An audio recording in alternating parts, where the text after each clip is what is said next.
성령의 신비를 늘 느끼게 하죠. 오늘은 제8과 제속 프란치스코의 소개 첫 번째 시간입니다. 그러면 같이 시작기도 바칠까요?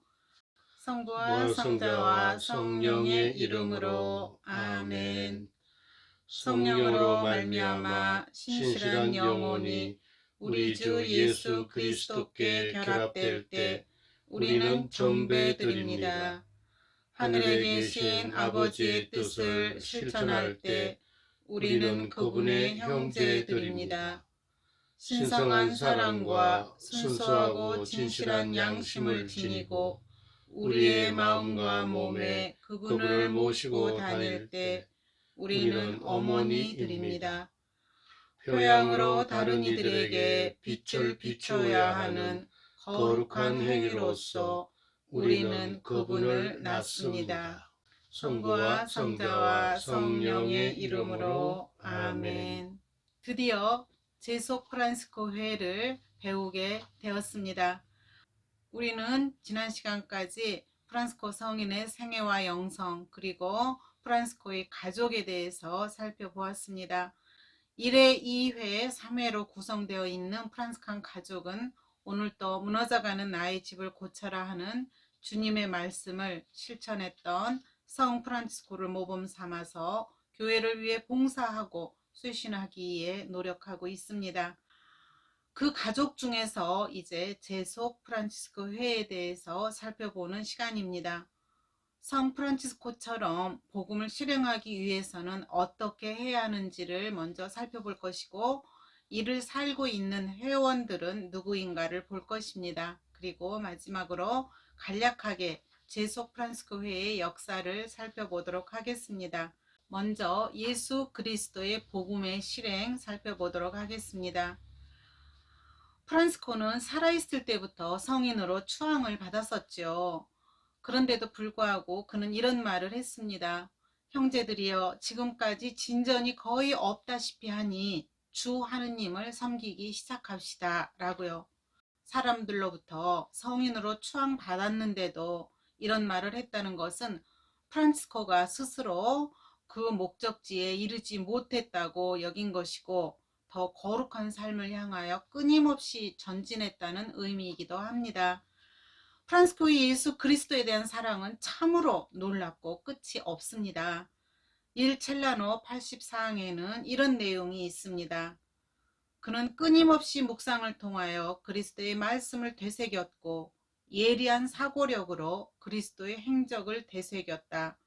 육화의 겸손과 순환의 사랑이 특히 그를 사로잡았으므로 그는 다른 것은 생각하고 싶지도 않았다라는 말씀이 있습니다. 프란치스코는 예수 그리스도의 삶을 그대로 살고자 열망했음을 알 수 있죠. 예수 그리스도의 말씀과 행적, 육화와 순환에 대한 끊임없는 묵상과 실천은 프란치스코를 따르는 제속 프란치스칸들이 걸어가야 할 길이기도 합니다. 그런 의미에서 지원기에 있든지 종신서약을 했든지 간에 프란치스코가 말했던 형제들이여, 지금까지 진전이 거의 없다시피 하니 주 하느님을 섬기기 시작합시다 라는 말은 참으로 좋은 묵상을 하게 해줍니다. 지원기에 있는 우리는 프란치스코의 이 말에 비추어 본다면 다시 시작하는 사람들입니다. 제속 프란치스코 회의 삶을 시작한 우리는 지원하기 전과 달라진 삶을 살고 있습니다. 크리스천으로서 삶을 더욱 풍요롭게 할 수 있는 성 프란치스코의 삶과 정신을 배우고 익히고 있으니 새로운 삶을 시작하게 된 것이죠. 주님께로 나아가는 확실하고 완전한 방향이 주어진 것입니다. 이것은 축복이요 선물이죠. 이런 확신은 지원기를 보내고 있는 우리들의 성소를 분명하게 확인시켜 줄 것입니다. 그러면 제속 프란치스코 회가 사랑의 완성을 향해 나가도록 어떻게 인도해 줄까요? 그것은 1차적으로 양성을 통해서 이루어집니다. 이 양성은 단계별로 이루어지게 되죠. 우리가 성소식별을 통해 지원기를 마치고 양성기에 들게 되면 그야말로 프란스칸 삶과 제속 프란스코 회에 대해 실제적인 양성이 이루어집니다. 그 시기를 초기 양성기라고 합니다. 초기 양성기는 제속 프란스코 회 회원으로 살기 위한 서약의 준비 기간이지요. 이 양성기에서는 교회와 예수 그리스도, 성경과 교회 문헌, 그리고 회칙과 회원에 대해 폭넓게 배우고 익히며 실천하는 시기입니다. 따라서 이 시기의 양성은 어느 때보다도 많은 것을 익히고 실천하고 배워야 합니다. 이 시기의 양성은 제속 프란스칸으로 사는 동안 가장 큰 자양분이 되는 시기입니다. 이렇게 초기 양성기를 마치면 회칙에 따라 서약을 하게 됩니다. 서약은 교회의 공적인 예식입니다. 서약의 목적은 그럼 무엇일까요? 서약의 목적은 회칙의 정신을 통한 사랑의 완성입니다. 한국의 제소 프란스코의 서약기는 1년간의 유기서약기를 두고 있고 1년간의 유기서약기를 마치면 일생 동안 살게 되는 종신서약을 하게 됩니다. 이렇게 우리는 서약 생활을 통해 성 프란치스코의 삶과 정신을 본받아서 자신을 봉헌하면서 성화시키는 삶을 살아가게 됩니다. 그러면 누가 완전할 수 있을까? 그렇습니다. 인간은 한계가 있는 나약한 존재입니다. 그런데 계속 사랑의 완성 또는 완덕을 말하고 있지요, 우리가. 인간의 한계 앞에 누가 완전할 수 있을까요? 교황 비오 12세는 이렇게 말합니다. 제속 프란스코 회가 크리스천의 학교이다. 제속 프란스코 회는 각자 자신의 삶에서 완전을 향해 자기의 불타는 소망을 가진 사람들에게 방향을 제시할 것이다 라고 말씀하셨습니다. 인간의 나약함으로 회개는 매일 이루어져야 하지요. 그렇게 매일의 회개를 통해서 하느님께로 돌아가야 할 우리는 제속 프란스코 회를 통해서 지체하지 않고 헤매지 않고 사랑의 완성을 향해 나아갈 것입니다. 즉 우리는 완전한 사람들의 모임이 아니라 완전함을 향해 노력하고 넘어지더라도 다시 일어나는 끈기와 용기를 지니고 하느님께로 나아가는 사람들입니다. 여러 번 말씀을 드렸지만 제속 프란스코 회 회원의 길은 바로 예수 그리스도의 복음을 실행하는 길입니다. 그 길은 성 프란치스코가 걸어갔던 길이고 우리는 용기를 가지고 프란스코의 모범을 따라서 예수 그리스도의 복음을 시작할 수 있습니다. 그러면 이제 제속 프란치스코 회원은 누구인가? 제속 프란치스코의 회칙은 세 가지로 정의를 하고 있습니다. 첫째, 성령으로 인도된 사람들이다. 둘째, 제속 신분으로 사랑을 완성하는 사람들이다.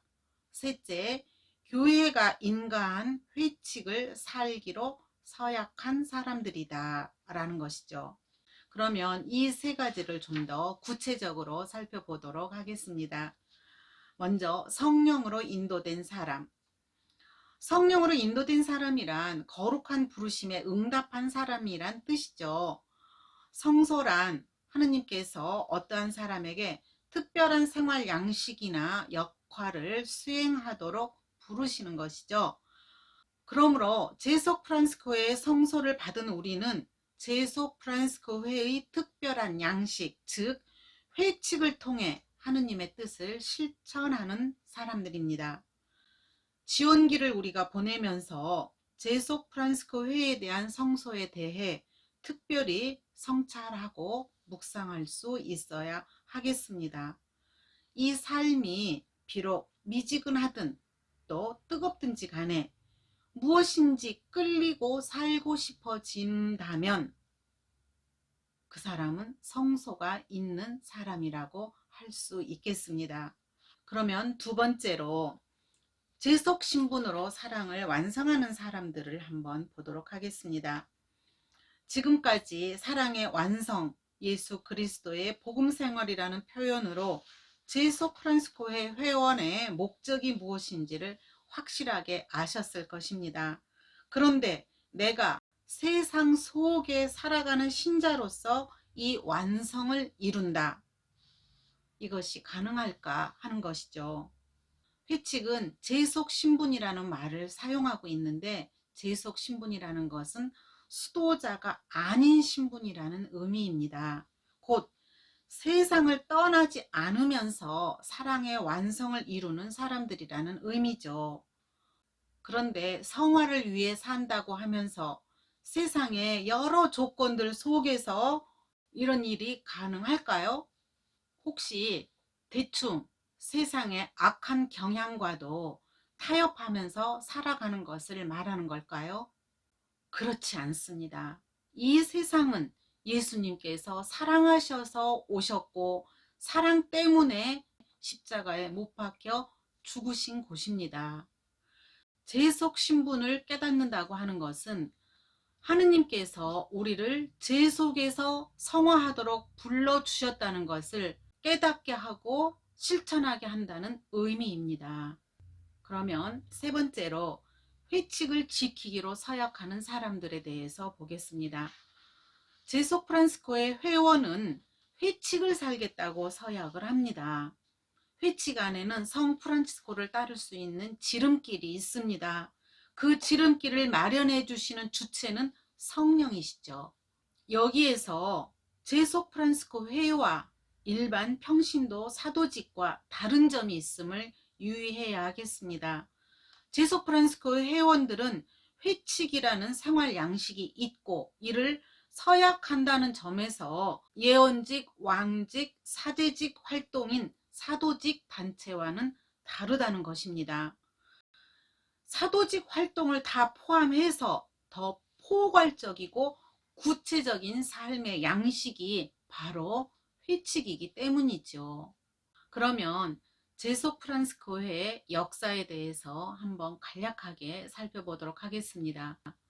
우리 선배들은 어떻게 제소 프란시스코의 삶을 살았고 800년의 역사를 지켜올 수 있었을까요? 제소 프란시스코회의 시작을 한번 보겠습니다. 프란치스코가 1208년 또는 1209년에 동료들과 함께 로마로 가서 수도 규칙의 인준을 구두로 승인받고 돌아오는 길이었지요. 프란치스코는 기쁨에 넘쳤고 돌아오는 길에 사람들에게 복음의 기쁨을 전했습니다. 이것을 들은 많은 이들은 프란치스코를 따라서 그 복음의 기쁨을 같이 누리고자 길을 나서게 되었죠. 거기에는 아직 미혼자도 있었고 기혼자도 있었죠. 그런데 가정을 떠나면서까지 프란시스코를 따르고자 하니 프란시스코가 그들을 위해서 어떻게 해야 할까를 생각하지 않을 수가 없었던 것이죠. 프란시스코는 이렇게 말했습니다. 성급히 서둘거나 가정을 떠나지 마십시오. 여러분의 영혼을 구하기 위해 무엇을 하면 좋을지 알려드리겠습니다. 라고요. 이것이 제소 프란시스코회, 즉 당시 회계의 형제 자매회의 시작입니다. 프란시스코의 모범과 설교가 얼마나 많은 사람들에게 감명을 주었든지 이렇게 기혼자이든 미혼자이든 남자이든 여자이든 모두 그 길을 따라 나섰다고 첼라노는 쓰고 있습니다. 미혼자는 가정을 떠나서 프란시스코를 따라서 나서기가 그래도 쉬웠겠죠. 그러나 기혼자는 마음의 열망은 있으나 몸이 매여 있어 매우 어려웠을 것입니다. 저도 수도자의 길을 걸을까 하는 생각을 했었죠. 그 수도성서를 통해서 하느님을 열망하고 하느님께 봉헌하고자 했던 그 마음은 결혼을 했지만 사라지지 않았습니다. 이를 안 지금은 루르드 글라라 수녀원에 계시는 아는 언니를 통해서 제소 프란시스코회를 알게 되었고, 제소 프란시스코회 안에도 이러한 봉헌 생활과 하느님께 대한 열망을 가지고 살아갈 수 있다는 것을 알고 기쁘게 이 제소 프란시스코회의 문을 두드리게 되었었죠. 여기에서 프란시스코를 따르려고 했던 사람들의 마음을 한 번쯤 묵상해 보면 어떨까요? 프란시스코의 설교를 들은 사람들은 무엇이 모든 것을 버리고 프란스코를 따라 예수 그리스도의 복음 생활을 하고자 하는 열망이 생겼을까요? 이것은 단순히 당시의 회개 운동의 영향일 수도 있지만 무엇보다 하느님께 향하는 열정이 우선했다는 것을 간과해서는 안 될 것입니다. 그런 열정은 프란스코의 설교가 기폭제가 되어서 확산되기 시작했다고 할 수 있습니다. 하느님께 대한 열망을 지닌 사람들은 프란스코를 통해서 비로소 길을 찾은 것이죠. 이렇게 시작한 초기 형제회는 800년의 역사를 지니고 지금에 이르고 있습니다. 그러면 시작 이후에 OFS의 간략한 역사를 보겠습니다. 이렇게 프란치스코로부터 시작된 회개의 형제 자매들의 수는 급격하게 늘어났습니다. 회칙의 머리말에 있는 회개하는 형제 자매들에게 주신 권고는 일반적으로 프란스코를 따르는 회개자들에게 준 편지로 알려져 있습니다. 초기 형제회는 프란스코와 동료들의 관심과 지도를 받아서 성장하게 되었고 형제 회원 수는 많이 늘어났습니다. 그러다 보니 자연스럽게 법적인 제도가 필요하게 되었지요. 그렇게 해서 1221년에 첫 회칙인 우골리너 회칙이 우리에게 주어지게 된 것입니다. 회원수는 점점 전국적으로 늘어나게 되자 프란스칸 교황이었던 니콜라오 4세 교황은 1289년에 두 번째 회칙인 니콜라오 4세 회칙을 프란치스칸 회계자들이 살아야 할 생활 양식으로 주었습니다. 14세기에는 페스트나 서방교회의 분열 등으로 잠시 주춤하는 듯 했지만 13세기에서 15세기까지는 매우 많은 성인 성녀와 복자들을 배출할 정도로 성덕의 삶을 사는 회원들이 많았습니다. 회원들은 하느님을 향한 열정을 덕의 모범으로 사회의 빛이 되었던 것이죠. 16세기에서 17세기에 이르르면 프란스코 3회가 귀족들에게 유행처럼 번졌습니다. 하지만 르네상스와 프로테스탄트 운동으로 이탈리아에서는 3회가 점점 쇠퇴해 갔죠. 그러나 스페인과 포르투갈 그리고 스페인과 포르투갈이 점령한 식민지에서는 열광적일 만큼 발전을 했습니다. 일회원들이 선교를 나갔던 남아메리카와 북아메리카 등의 3회가 조직되고 이제 1회 선교에 따라 제속 프란스코회도 세계 각지로 나가게 된 것이지요. 18세기 중엽부터는 오스트리아의 왕권 보호주의하고 프랑스 혁명으로 인해서 수도회가 폐지되는 등 굉장히 어려운 시련의 시기가 닥칩니다. 그러나 일회원들은 3회원들의 가정을 통해서 계속해서 프란스코의 정신을 전달하고 또 실천해 왔습니다. 19세기 중엽부터는 3회가 다시 활기를 찾게 되는데요. 일회원들이 다시 수도원 생활을 하게 되고 사상가와 문학가들이 프란치스코에 대한 호기심이 많이 생기게 되었습니다.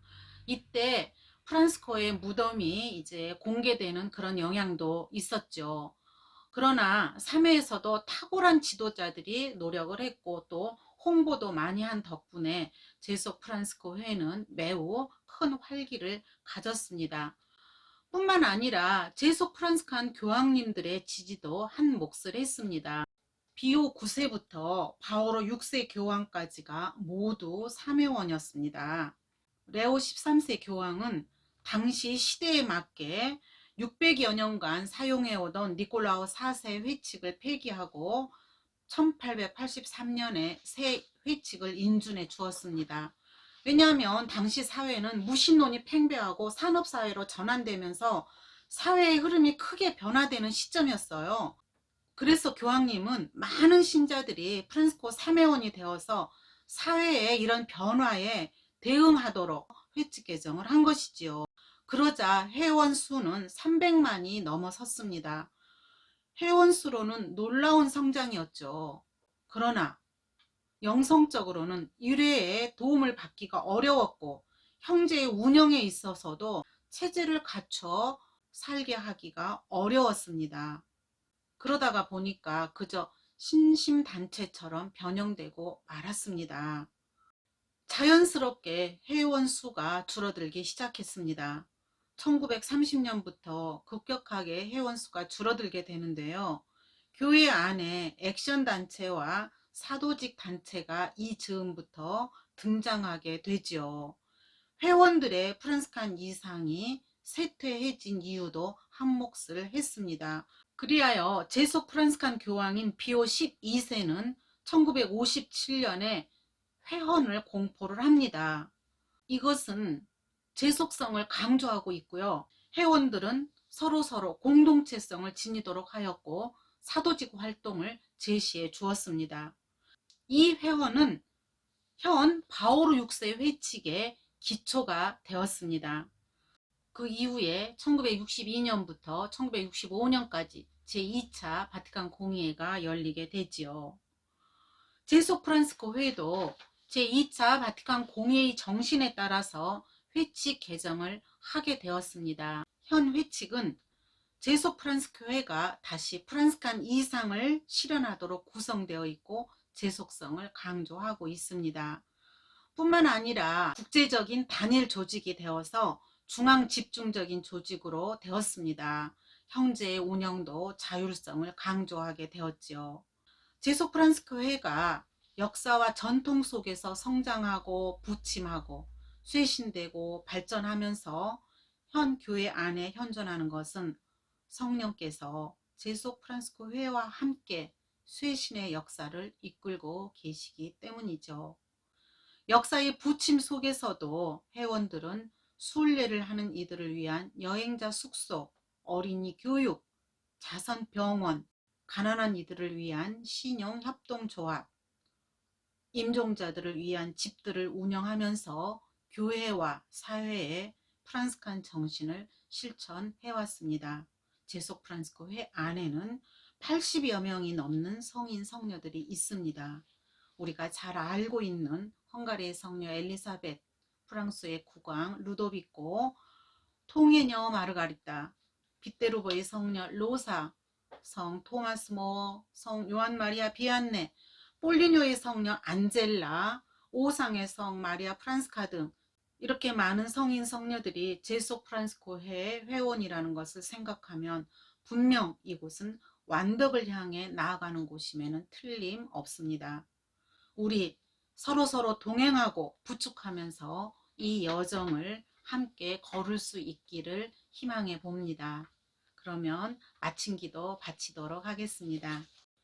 성부와 성자와 성령의 이름으로 아멘. 제속 프란스코 회 회원의 회칙과 생활은 아시시의 성 프란치스코의 모범을 따라 우리 주 예수 그리스도의 복음을 실행하는 것이다. 성 프란치스코는 하느님과 사람들과의 관계에 있어 그리스도를 당신 생활에 영감을 주는 분이자 중심으로 삼으셨다.